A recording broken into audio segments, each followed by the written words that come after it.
American sprinter now realize, try a thing, but it no work. Yes. Him trying to use the COVID conditions of that social distancing challenge meet to raise a false alarm about breaking Usain Bolt's 200-meter world record. To say that there was a mistake with the distance is a joke.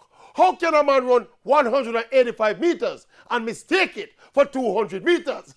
It's not like it's a 1 meter or a half a meter short. We're talking about 15 meters. That is almost 10% of a 200-meter race. And trust me, sprinters know the difference between running 185 meters and running 200 meters.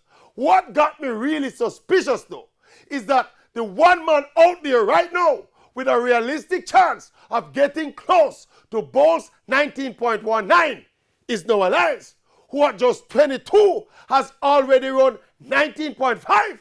And if he continues to develop and improve all aspects of his race, including that blistering top-end speed, I think this youth has the genuine potential to get very close and even break that 200-meter world record. And of all the sprinters in the world, for this mistake to happen with, to run a race all by himself and to run 15 meters short, is Noah Lyles. What the hell of a coincidence! Yes. Me feel something in a something. Yes. Let me try something. Yes, something in a something. But it come to nothing.